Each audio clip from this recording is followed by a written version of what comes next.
Hi class, welcome to lesson 9.3, which is all about transformations of quadratic functions. By the end of this lesson, you should be able to apply translations to quadratic functions, and you should be able to apply dilations and reflections to quadratic functions.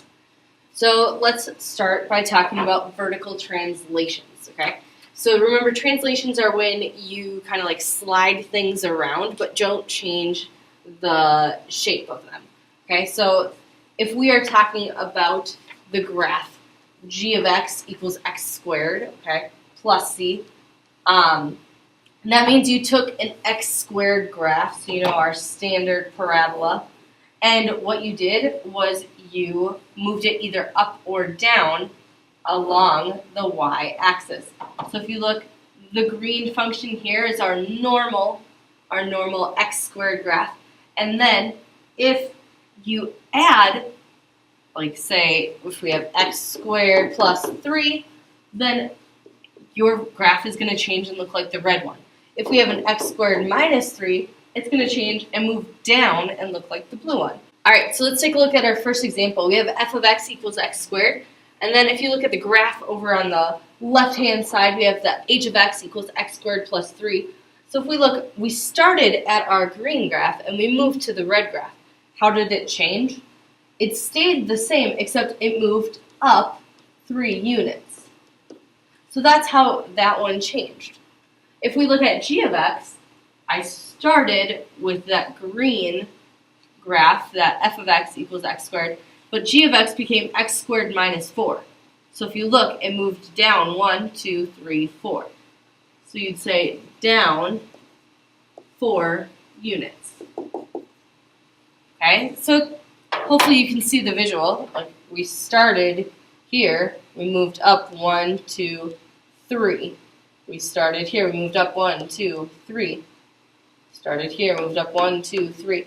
The same thing goes, okay, for the graph over on the right. What if I don't give you a picture? I just give you the formula. I say f of x equals x squared minus 7, and I want you to tell me, how did that change? All you need to do is look, okay, I have x squared minus 7. This is my normal graph, the x squared, but that minus 7 tells me I went down 7 units. If I look over at 1b, I have g of x equals x squared plus 5. That x squared is normal, but that plus 5 tells me I went up 5 units. 1c, h of x equals negative 5 plus x squared. If I rewrite that, that's x squared plus a negative 5, or just x squared minus 5. So that went down 5 units. And 1d, we have f of x equals x squared plus 1. That plus 1 tells me I went up 1 unit. That's all I'm looking for there, okay? I'm not looking for you to draw those. Just tell me, how did they move? Okay, so go ahead and describe this first one. Hopefully you determined it's translated 7 units up. Try one more. Hopefully you determined this one goes down 3 units. Alright, now let's talk about dilation. So translation, it doesn't change shape, it just moves, okay? But a dilation, it changes the look of the graph. So if we take that x squared and we put a number that's not a 1 in front of it, so if we have a 2x squared, that's going to change it. If a, the absolute value of a, so if we have a negative 2x squared, we take the absolute value of negative 2, so that equals 2. And if we would have just had a regular 2, it still equals 2, okay? So if that number is greater than 1, the graph of f of x equals x squared is stretched vertically. I don't like that terminology, stretched vertically, because I don't think you guys necessarily know what it means. But you guys are able to describe it as being narrower, okay? It went from this to something like this, okay? If the number is between 0 and 1, the graph is compressed vertically. So instead of compressed vertically, I'm going to say is wider. So again, it starts as a normal x squared graph, but compressed wider means it looks, or compressed vertically means it looks like that. Okay? So whatever you have to write in order to help yourself, the book will call it stretched vertically and compressed vertically, whichever way you want to write it. If you want that, or if you want narrower and wider, that's totally fine. Okay? So let's look. If we have h of x equals 1/2 x squared, and we look, the blue graph here is our original, and the red graph is our h of x. What happened to it? It got wider. Okay, so that means we would say wider, because I would be asking you, how did it change?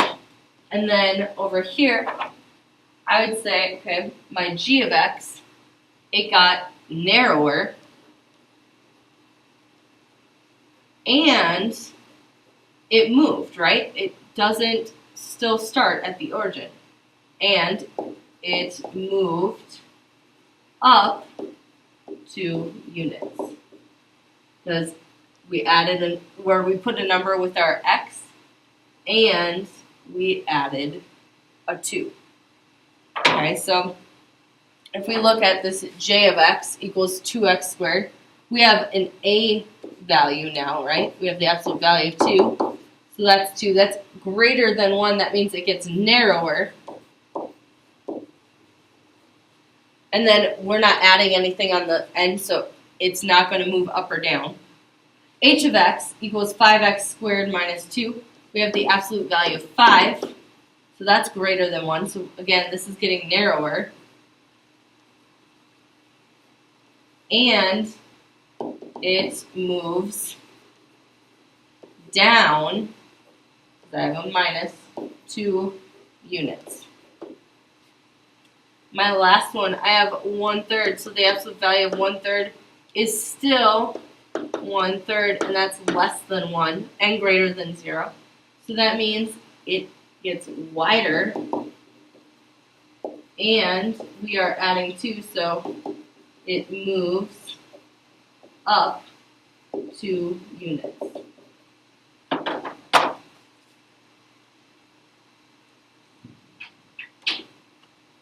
Why don't you go ahead and try to describe these on your own? Hopefully you determined that n of x is stretched vertically, or another way of saying that, remember, is narrower from f of x.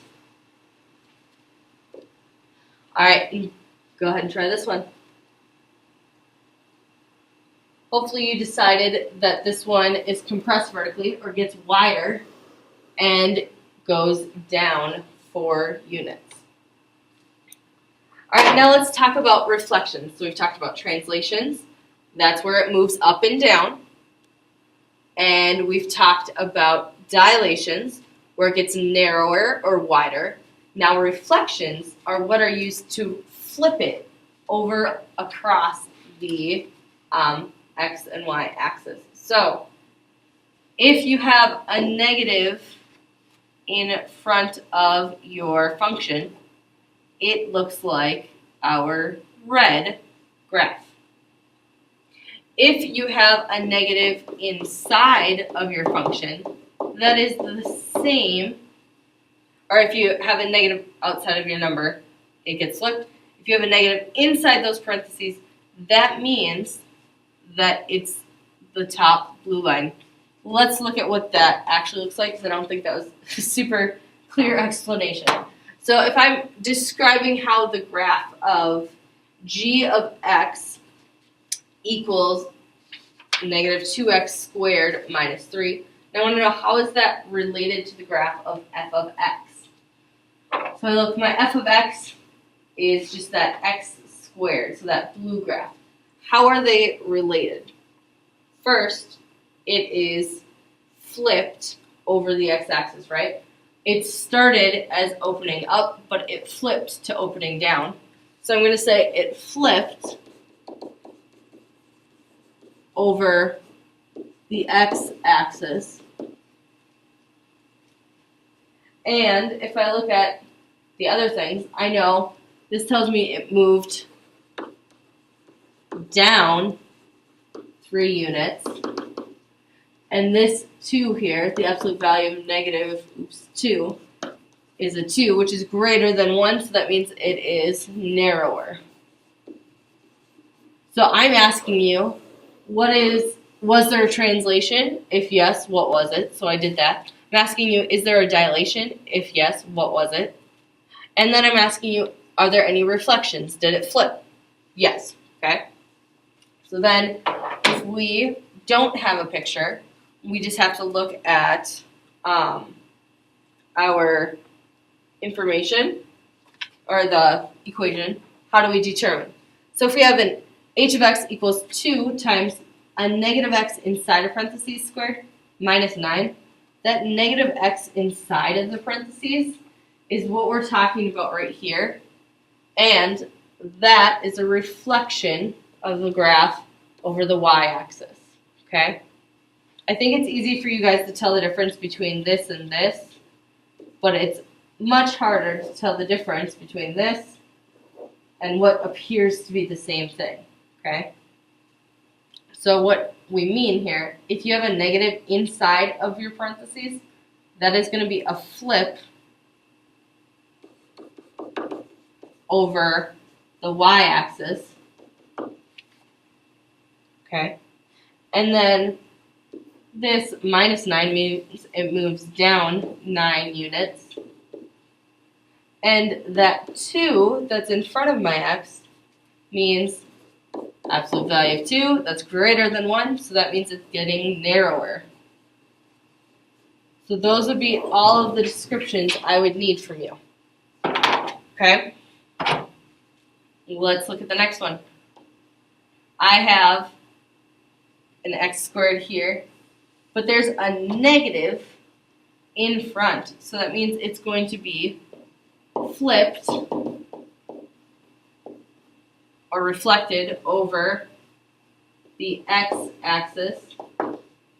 Okay, so it went from opening up to opening down, and then it moved up 3 units, and 1/5 is, or the absolute value of negative 1/5 equals 1/5, which is between 0 and 1, and that means that it got wider. So those would be my descriptions for those problems. All right, go ahead and describe this on your own. Hopefully you determine that the graph of g of x is reflected across the x-axis, stretched, or that means it got narrower, and translated down 4 units. All right, our last examples that we're going to look at. If we have these equations, and I ask you which is an equation for the function shown in the graph, okay? It's opening down. That means I'm looking for a negative number. It is also a wider parabola, right? Normally we have something a bit narrower. So I'm looking for a negative, and then I'm looking for a fraction. And then it moved up 1, 2, 3, 4, 5. And I'm looking for a plus 5. So I can get rid of anything that doesn't have a plus 5. So I get rid of A and B. And then I'm looking for a negative and a fraction, so that only leaves letter C. If that way that I just did was too confusing, you can always go through each of your answers. That's one beautiful thing about multiple choice. So you could say, letter A, y equals 1/2 x squared. So that 1/2 means it's going to get wider, but that minus 5 means it moves down 5. Well, it didn't move down 5, so I know I can cross that out. B, y equals negative 2x. Okay, so negative 2. That means it's opening down, right? That's something we learned about a couple of sections ago, and that's the same idea as being reflected over the x-axis. If it opens downward, that's the same thing. Okay, so negative 2x squared. Okay, so it opens downward, but that negative 2 tells me that it's going to be narrower And the negative 5 tells me it's moved down 5. So I know it can't be b. Letter C, negative 1/2 x squared. Well, that negative tells me it's flipped. 1/2 tells me it's wider, and it moves up 5s, okay? So that's another way to approach that problem. Well, now let's apply that same idea to which is the graph of y equals negative 3x squared plus 1. Okay, so I look, that negative 3 tells me it opens downward, or it's flipped across the x-axis. So if it opens downward, I know I can get rid of f, and I can get rid of j. And then that plus 1 is another really easy thing to compare. Plus 1 means that it moves up 1. So that would be right there. And the only one that moved up 1 is h, because g moved up 2 units.